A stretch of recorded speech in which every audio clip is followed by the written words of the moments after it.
towns and cities the world over, a struggle is going on behind the lines, a struggle of civilians to determine which side can best endure the pinch of wartime shortage. Over their black bread and ersatz coffee, the people of Berlin are remembering the lean years of the last war, when they crowded round the locomotives, begging for a lump of coal, when even circus animals were drafted into service. And now, once again, the German warlords are mobilizing all their scientific ingenuity to make a long siege tolerable for their people, are promoting throughout the Reich campaigns of conservation enforced by savage discipline. Use less or go without.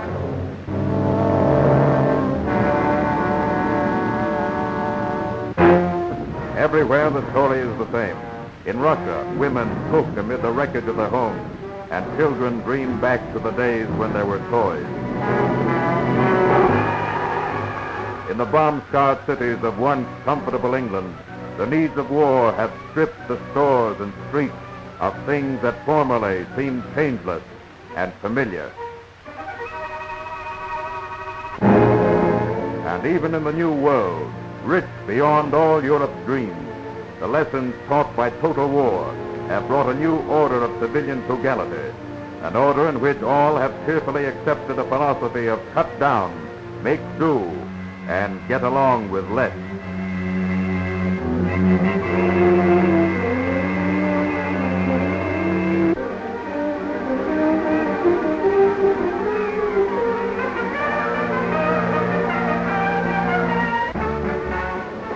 But in the great military stores behind the wartime scene, the tightening of civilian belts has created for the armed forces a wealth of equipment never known before. 500,000 yards of wool to clothe every one of 100 combat divisions. 5,000 vehicles to move one division from base to embarkation point. 18 tons of shipping to transport every man to battlefronts across the sea. In these astronomic figures of global supply, the civilian who goes without his comforts now sees the guarantee of victory in days to come.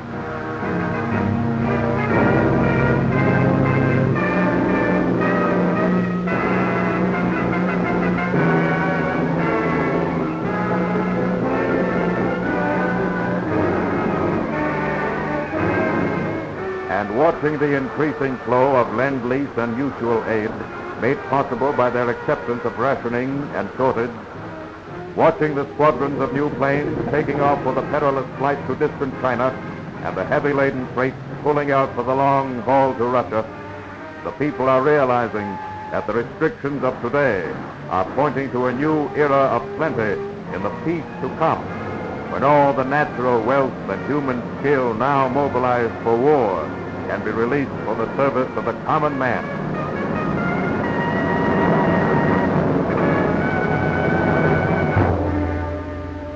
With the giant producing power of the New World now at heights unknown before, some observers are prophesying a gloomy post-war future, are holding that when victory is won, our economy will be faced with a crisis of so-called overproduction. These observers are recalling how in former periods of great productivity, the panic fear of producing too much would suddenly sweep across the land, how it would suddenly seem logical to waste our substance and destroy our goods if we could not find a market for them.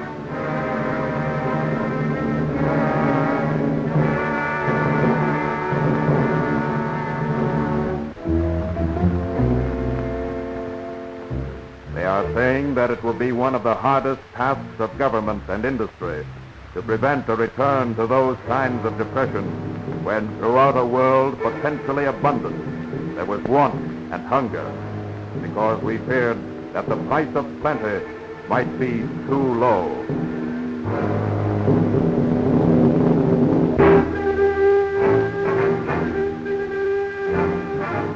They are saying that once the urgency of war has passed, we may again, in fear of our vast productive powers, be tempted to return to those days when we mistook the symbols of wealth for the living reality, when in burying our gold against an uncertain future, we in fact buried the true wealth of our land, its energy, its resources, its power to produce for human needs.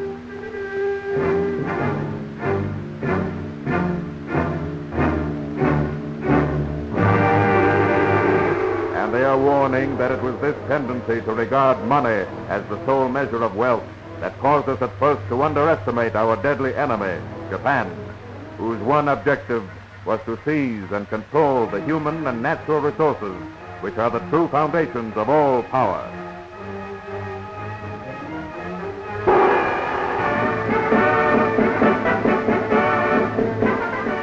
But today, from the nerve centers of wartime North America, from Washington and from Ottawa, there has spread to the ends of the continent a change of attitude towards our wealth so deep that many believe that even after victory, there can be no returning to the fears and uncertainties of yesterday. For out of the urgent demands of global strategy and supply has come a new and bolder concept: total use of resources for total production, wisely planned. All across the Western world, this new creative attitude is taking concrete shape. It is seen where the steam shovels are biting open the new ore beds for the mineral needs of a coming age.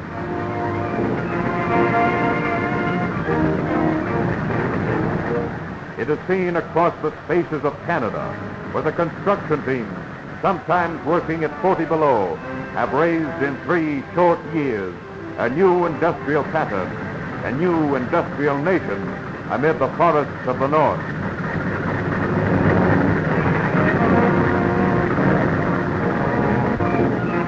It is seen wherever the giant new dams have spread their concrete cliffs across river and lake and gorge, harnessing power enough to produce more aluminum than the rest of the world could make before the war.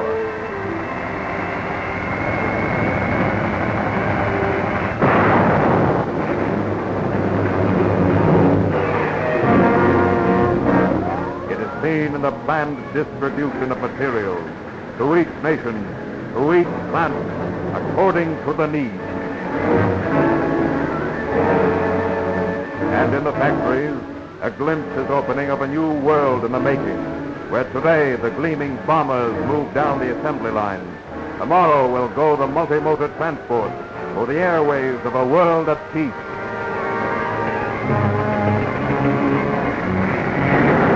For in these wartime plants of North America, with their machine tools of size and complexity unbelievable to the layman's eye, stands the proof that if the will to achievement is once fired, there is no limit to the creative genius of the engineer.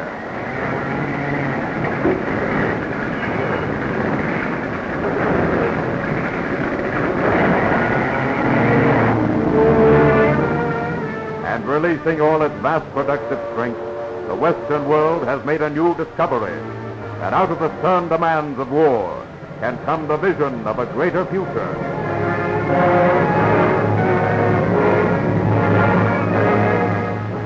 And just as in the factories, so in the fields the old order is swiftly changing. For with nations under arms to feed today and half of Europe to be provided for tomorrow, agronomists are seeking new methods of conserving that irreplaceable source of wealth, the soil itself. With the call for richer and more varied crops, farmers everywhere are mastering new techniques that the earth may yield a more intensive increase.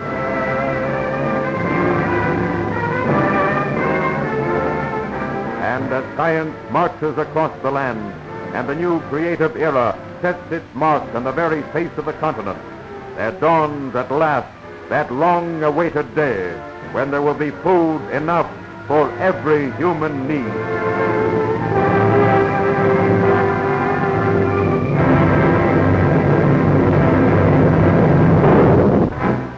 And now, with the the new demands of wartime transportation, the veil of hemispheric distance is being drawn aside.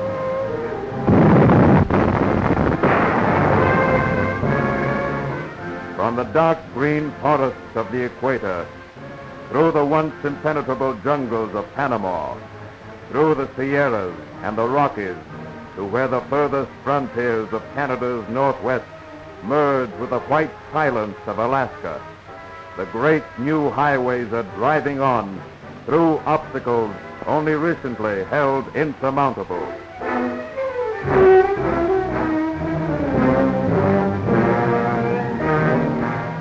And if human will to do and dare can make reality overnight of projects such as these, then the intercontinental land routes of tomorrow will surely link in a single sweeping train every nation from the slopes of the Andes to the steppes of European Russia.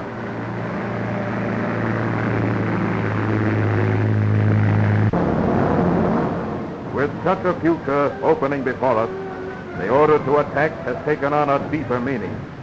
And many are saying that when the soldiers of North America set foot on European ground, the old world, so long swept by plundering armies, saw in these men from the new conquerors so certain of their own hopeful destiny that they demanded not what they could take, but what they could give.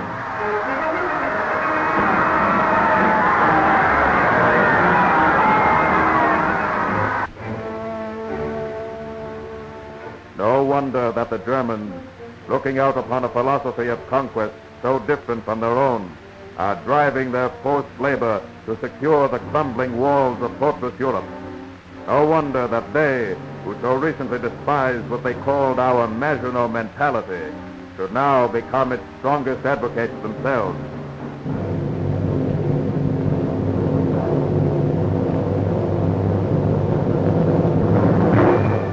But at this hopeful time, when the gleaming equipment of our armed forces betokens our newfound productive strength, responsible authorities are sounding a note of warning. They point out that the riches of the new world are not inexhaustible, that the key to future power lies in wise conservation now of all that real wealth on which a nation's energy depends in war and peace alike. They are warning that if our resources continue to be consumed with the recklessness of bygone days, then our present material might will turn to dust and ashes, and our dreams of a great creative future will fade for lack of substance. And they are saying that never in the years to come can we afford to return to those displays of extravagance and waste when we misuse the abundance of our land to stage a passing show.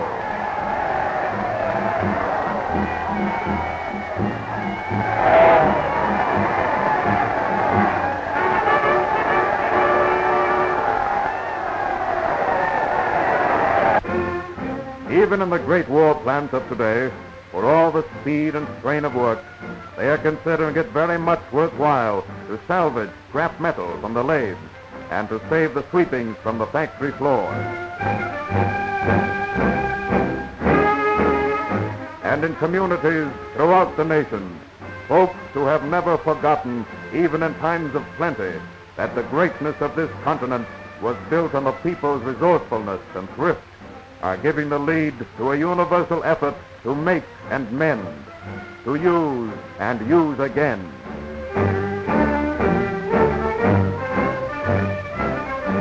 It is spreading this determination to conserve resources to industrial areas where war workers have organized the transportation pools to save gasoline urgently required elsewhere.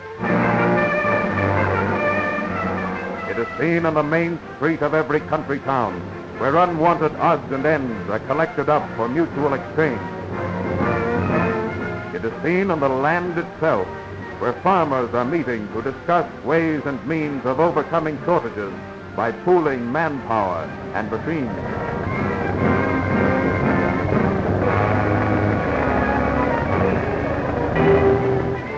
It is seen even on the battlefront where the salvage squads, assembling captured gear, are well aware that the enemy's losses are our gain. And out of a universal search for scrap, there has emerged from a million cellars and attics the most ruthless lesson of these ruthless times, that when a nation puts forth its full productive strength, brass and tin and stainless steel are currencies as vital as paper bills and promissory notes.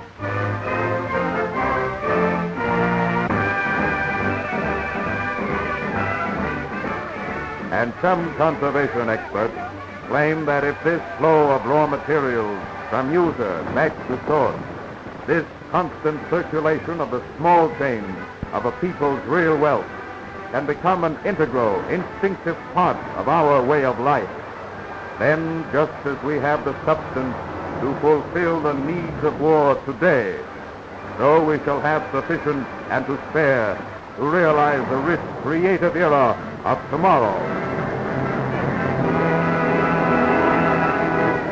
Already we know that with our massive powers to produce, we can recreate in a few short years all the material devastation of the war.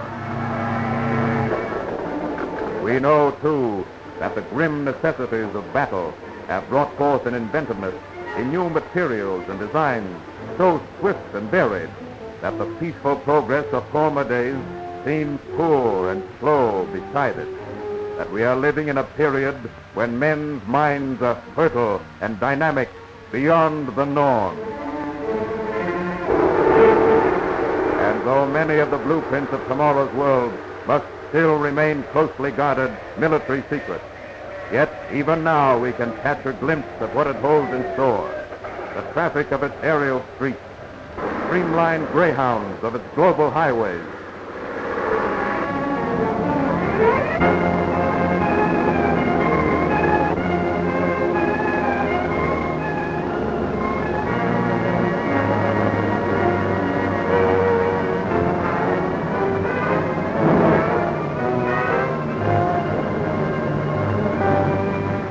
In every land, the fighting men, they who well know the cost of human hope, are demanding that out of their struggle to rid the earth of fear and want, the foundations of this true order of the people shall in perpetuity be laid.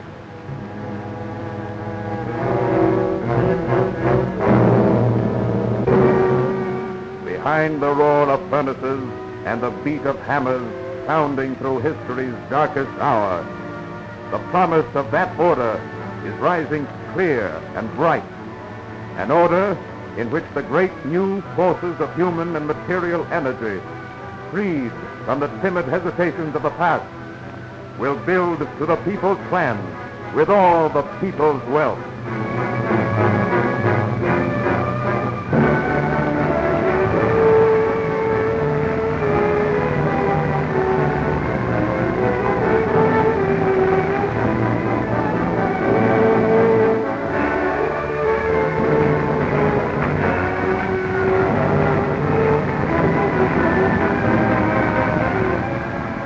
And to the oft-repeated question, what will be the shape of the post-war world? Men and women whose eyes have seen the vision of our times are making this simple answer. Look around you. It is taking shape already. The tide of man's creative will is flowing once again. Tomorrow's world is here.